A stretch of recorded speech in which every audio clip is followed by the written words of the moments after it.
Hi, ladies and gentlemen. Welcome to another segment of Addressing Inequalities in Science. I'm your host, Gloria, and I'm gathered here today with Daniel. Olivia. And Ashley. On today's podcast, we're going to be talking about an article called Belly of the Beast by Dr. Graves and his experiences of becoming a tenured university professor while facing discrimination and depression in the workforce. So I'm going to first start off by what do you think of the article, Daniel, and what are some of your thoughts and feelings about some of the things he mentioned? So what surprised me was the percentages of PhDs awarded to minorities and how the percentage of those minorities combined is only about 20%. Also, another thing that shocked me was while years went on and on for change of the Society of Science, there was a trend of decrease for the percentages of awarded PhDs for minorities. Yeah, I was also pretty surprised on how underrepresented African Americans held positions in science. What even shocked me is that only 1% of faculty members are actually in the biology department, were African Americans in the top 50 universities. And it was just really shocking to hear that as the years progressed, African Americans in biology never exceeded 3.5%. So it just shows that there's major disparities and underrepresentation in biology, and there definitely needs to be some sort of change. Olivia or Daniel, what are some things that you learned from this article? And is there anything that was new to you?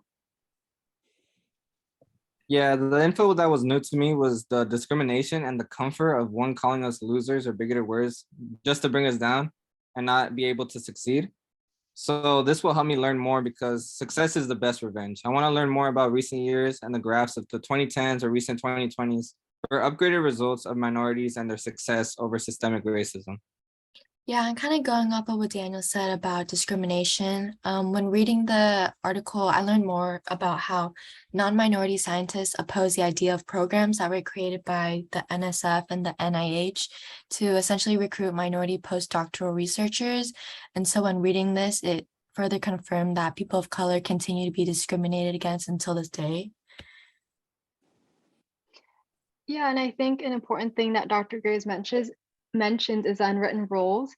And the unwritten rules are really valuable because it talks about how to go about discrimination and representation and how he did it. So one of the unwritten rules includes know who's in charge and do your best to win them to your side.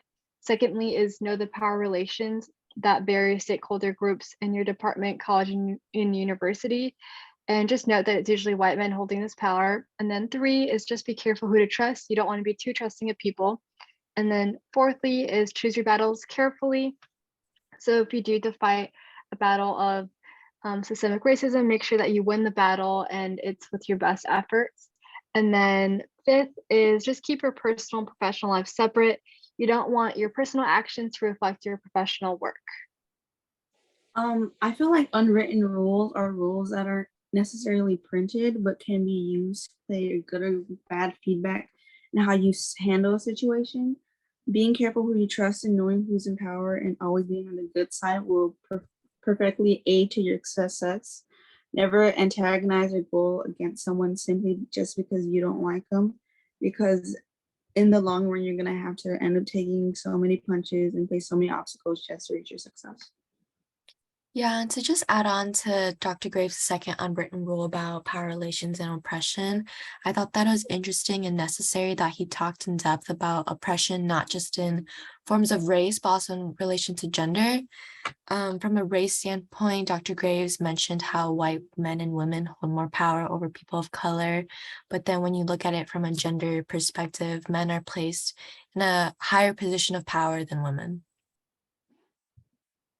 Yeah, and I think it's also really important to note that Dr. Graves also talks about struggle with mental health. And Daniel, what are some of your reactions to this? Mental health is no joke. Priority number 1 should be studies and your future, but that does not matter if your mental state is so weakened. People can weaken your mental state and it could go all downhill. As Daniel said, it's important for everyone, especially college students like ourselves, to take care of our mental health. If we choose to disregard our mental health, it can lead to burning out and even physically affecting us. Dr. Graves mentioned how depression rates have drastically increased over the past decade. So I thought it was important for him to add that statistic to show him, or to show us the reality of mental health and how it affects so many people. Yeah, I think that's very great that Dr. Graves mentioned it because it is a reality that most of us face as being a student. And going into this, what are some things that you'd want to ask Dr. Graves when he visits our class? Olivia? When Dr. Graves comes to visit, I think I would like to ask him how he was able to handle all the pain that he felt and all the obstacles that he went through. And despite those difficult times, how he was able to keep on going and then end up being as successful as he is now. And I think if he were to come, or when he does come, I would want to ask how he came up with the unwritten rules. Was it something that he did over his PhD program or something that he developed throughout his educational career or professional career? And yeah, and I think that was very good. And thank you all for sharing. But unfortunately, that's all we have for time today. This was another segment of Addressing Inequalities in Science, and we'll see you on the next podcast. Bye. Bye. Thank you. See you later.